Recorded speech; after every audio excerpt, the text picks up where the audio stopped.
So, good afternoon everyone. My name is Daniela May Ybañez Perocho, and I am the introduction of Unit 5, which entitled the International Policy Background on ECE.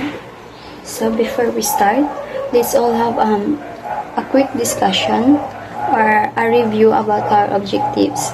So, objectives, at the end of this lesson, you will be able to understand the various international policy in ECE. Number 2, know the various principles, material, and relevant to these international policies. Number 3 is to determine the Philippine policy responses to these international policies. And the last one is apply the learnings toward the improvement of ECE in the policies. So, let's all have our introductions.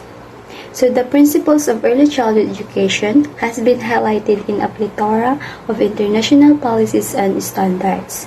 These international policies and instruments are premised on the fundamental importance of recognizing the right to quality basic education of all learners, especially those belonging to early childhood.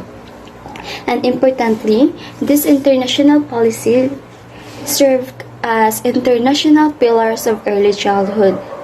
So, diba, it is very important for us to have this kind of rights or rules or whatsoever that to all the children. Kasi, as we can see that our world, diba, may mga bata na, like, they are not have the rights or freedom to go to school.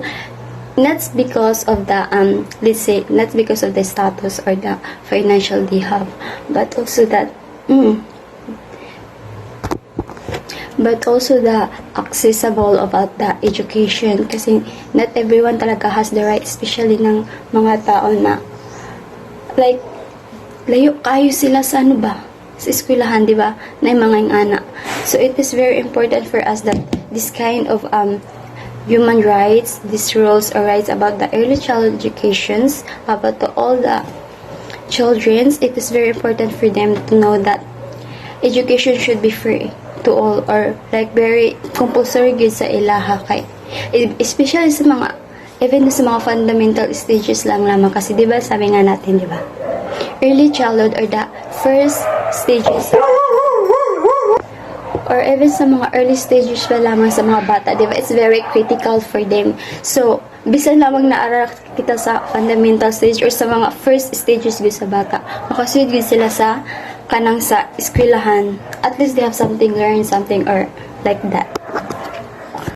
And now let's see if what the Universal Declaration of Human Rights says about this one. So the UDHR, Article 26 of the UDHR stated that, number 1, everyone has the right to education. Education shall be free at least in the elementary and fundamental stages. Elementary education shall be compulsory. Technical and professional education shall be made generally available, and higher education shall be equally accessible to all on the basis of merit. So it is very important that everyone in the early stages will have the freedom to go to school and have the accessible learning, which is not only based on the states of a child or the status of a child nga, diba? Kaya nga nasabi ko, diba? So, it should be equal to everyone to have this kind of education. Kasi nga, because as a child, I think they also deserve to be to have to go to school. Kasi education really help them to develop their self, or unsa ba na tawag? Murag na ni the education, the first stages of their development, education will really give a big impact to a child, to their full development as a human. Kasi, di ba, kapag when a child go to school, di ba, they learn something. Kasi iba kasi yung natutunan natin sa school, sa mismong bahay natin or sa labas. So, in this stated of UDHR, it's really very important that everyone has the right to education, and it is very free to everyone. Sa mga bata gyud, no? Kasi when they grow older kasi, kung ano yung natutunan nila ng bata sila, ma-adapt nila yun hanggang sa paglaki. So So sending children to education or to school is a very, very important, a very like compulsory good ni siya. So the second one is education shall be directed to the full development of the human personality and to the strengthening of respect for human rights and fundamental freedoms.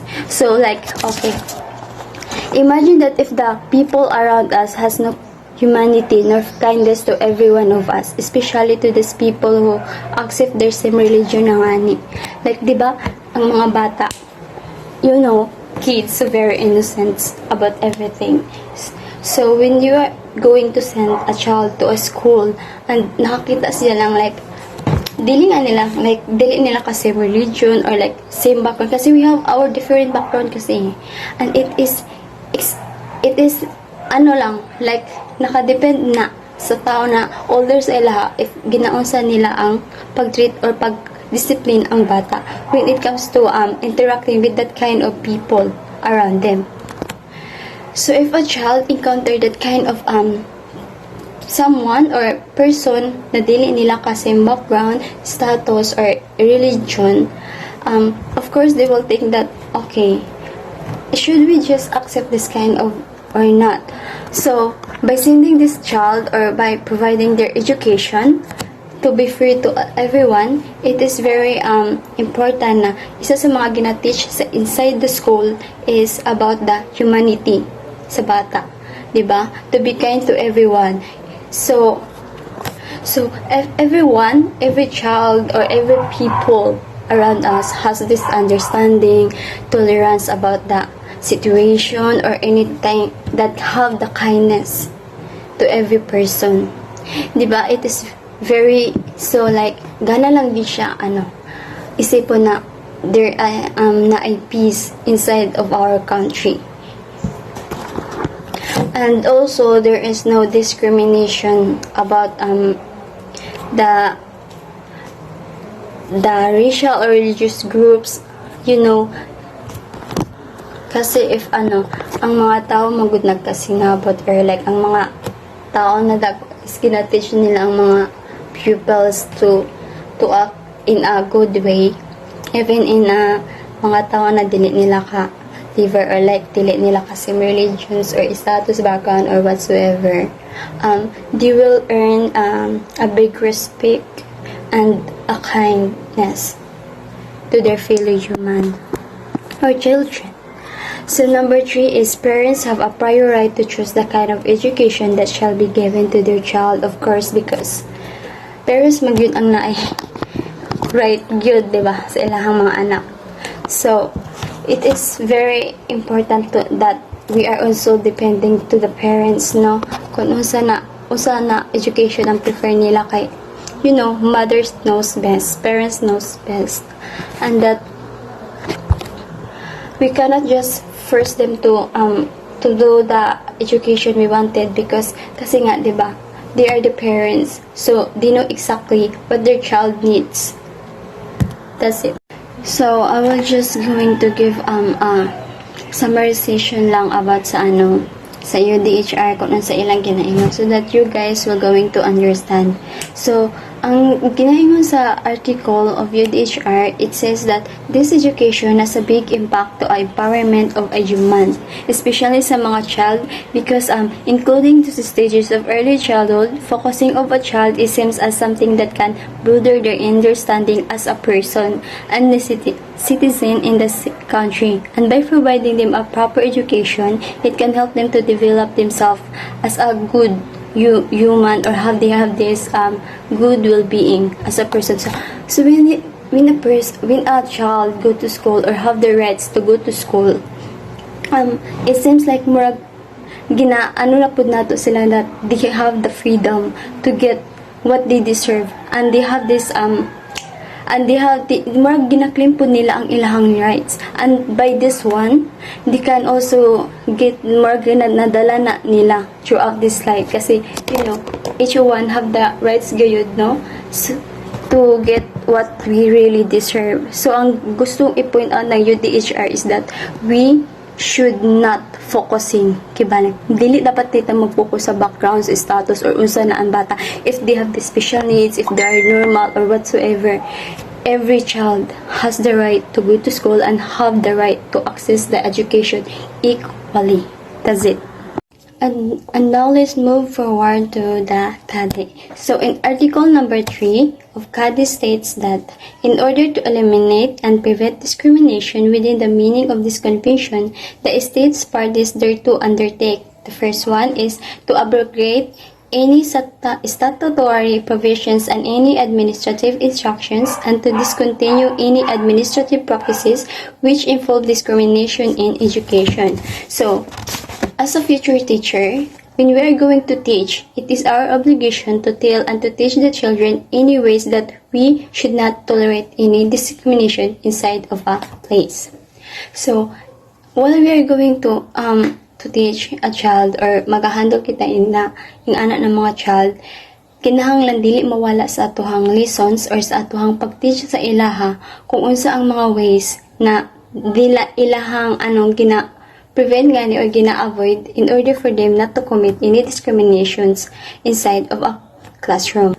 And also having a practices or like murag mga practices sa classroom na murag gani ma-train sila na dili i-commit ang mga like pag-discriminate sa isa ka tao is very important and very necessary good na sila.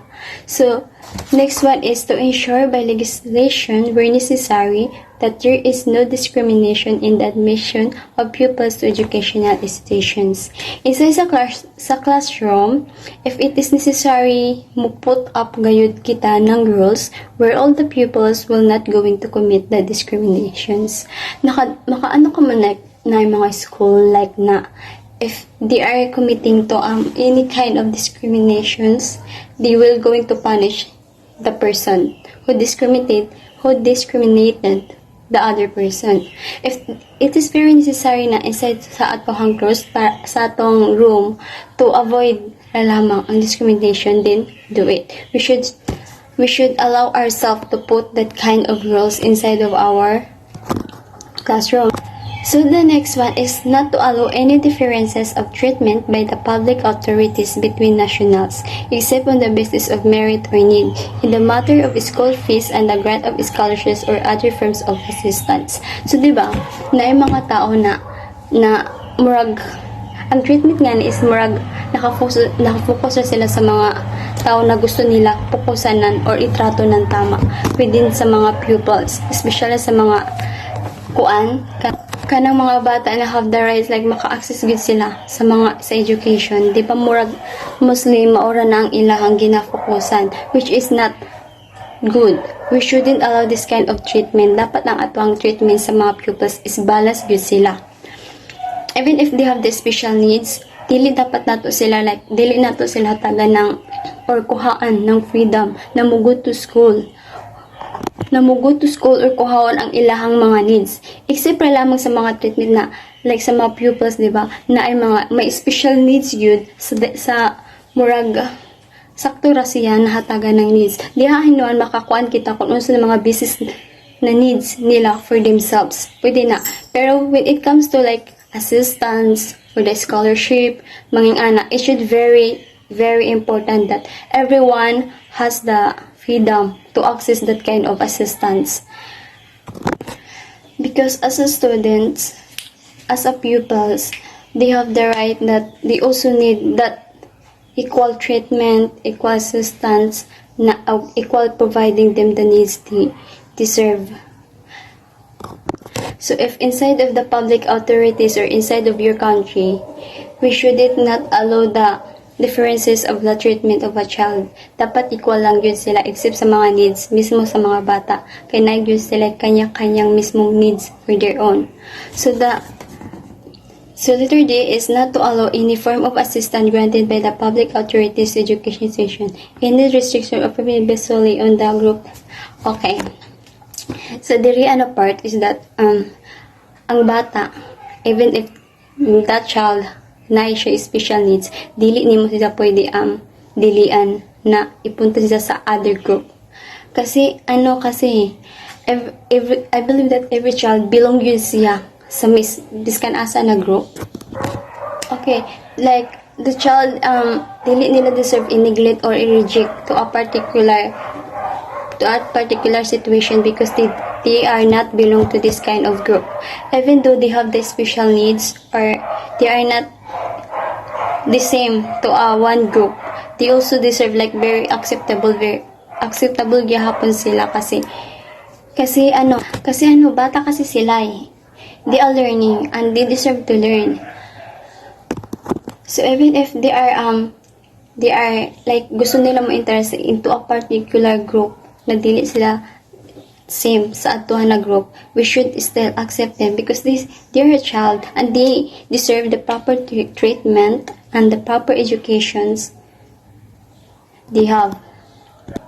So letter A is to give foreign national resident within their territory the same access to education that as okay. Kapag ang tao like the same kibali sa paghatag ng gobyerno sa atuan ng rights na makahuya kita inside of a country, dapat ingana pud ang paghatag nato sa education sa mga bata, diba? So we have the rights to like mo put up ng atuhang bahay inside of our country kasi we are resident here. We are the people inside of that country. So we have the right na maka-access na makabutang ng atong kaugalingon na house. So in that case, dapat ingana po ang education sa mga bata because as the citizens or as people inside of a country, deserve po nila na mahatagan sila ng accessible or free na education within inside of the country. So, the CADI also states that the states parties to this convention undertake furthermore to formulate, develop, and apply a national policy which, by methods appropriate to the circumstances and to national usage, will tend to promote equality of opportunity and of treatment in the matter of education and in particular. So the first one is the make primary education free and compulsory. So it is very important to everyone or inside the country to let all the people go to school, as it is also one of the needs to a development of a child. And for this, by making this kind of accessible and compulsory or free education to everyone inside of a country, we are also giving them the right to claim their freedom as a human. So the second one is to ensure that the standard of education are equivalent in all public education institutions of the same level, and that the conditions relating to the quality of the education provided are also equivalent. So inside of a classroom, kinahanglan na ang standard sa isa ka education is the same amount kung unsa kibali ang atuhang like conditions na like ang quality sa education na atong gina-provide sa mga bata. Dili pwede na taglahi sa kada school, taglahi na standard ang atong ginahatag. So it is very important na inside sa atuhang like inside sa country, sa tanan school inside of this country is the same amount ra ang ginahatag na murag ginahatag na education or any kind na standard na nato sa isa ka bata, so that way mainguna, way naguna o walay nagunlahi. So the literacy is to encourage and intensify by appropriate methods the education of persons who have not received any primary education or have not completed the entire primary education course and the continuation of their education on the basis of incompetency. So in this one is that it is stated that even though ang bata wala sa matapos sa pag-eskwela or wala nila mahuman ang isa ka level ng isa pag-eskwela, they also have the right to continue kung unsa na capacity sa ilang learning ang ilang need iti. Kaya diba, na yung mga bata na dili gyud nila matapos ang ilahang pag-eskwela, and we should not like i-take away ang ilahang right na mo continue sa pag-school. We should still give them the right or the freedom na i-continue ang ilahang education basis only sa individual capacity kung asa dapat na siya na level ibutang. Diba? And also to provide training for the teaching profession without discriminations. Yes, because it is very important for us teacher na matrain po na to ang atong self na to avoid any discriminations, diba? Because how are we going to teach something to a child if us atong self wala po na to ginatrain ang isa ka thing na dapat na to itulo sa bata.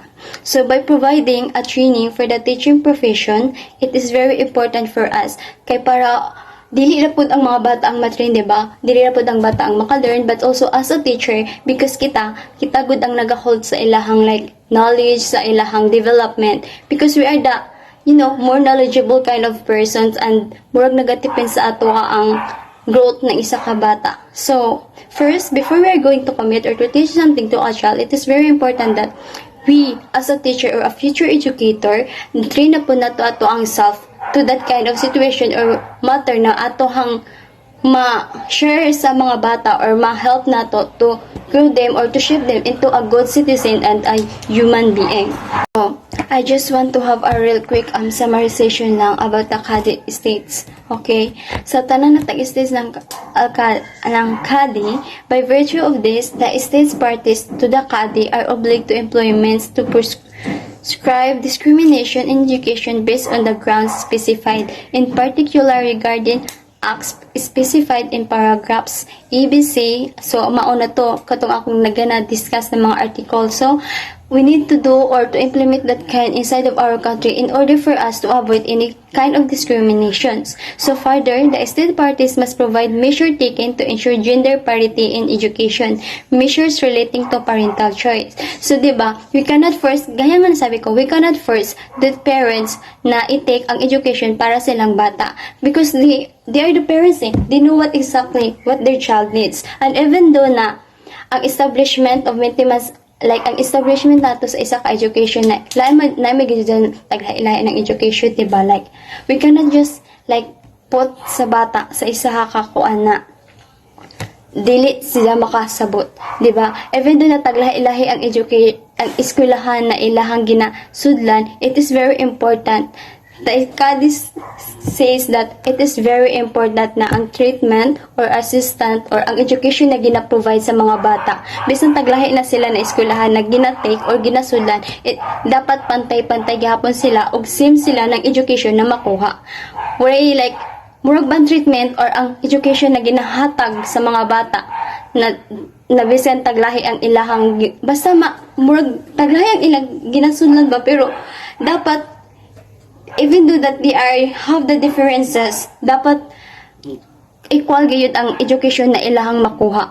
So, ang important ra gyud sa CADI is that to express the fundamental principles of non-discriminations. Kay bisan taglahi-lahi kita, we deserve the proper treatment, we deserve the freedom, we deserve what we are going to claim our rights. Kay even though na, we all have our differences, we cannot deny that fact, But even if we have our differences, we are also human.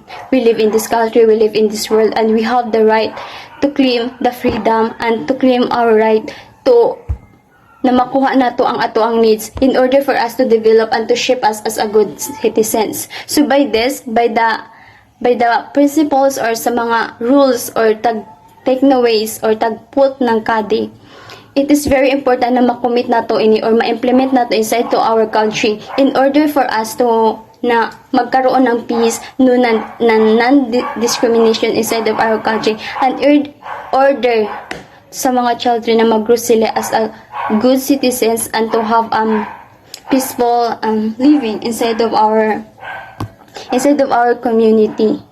So I think this may be all. If you have some I know yan ako sa explain very kuan, because I'm not really used to it by videoing it, kasi I'm not really satisfied, dili ko man satisfied sa video, because daghan mo sa ako ang isip if I'm just going to see it not pre-recorded or that. But if you have any clarification or want to ask something about my report, please don't hesitate to ask me, kasi mo-answer gid ko ana niya. Okay? So, thank you for listening. I hope na I may na-learn, diba? Thank you!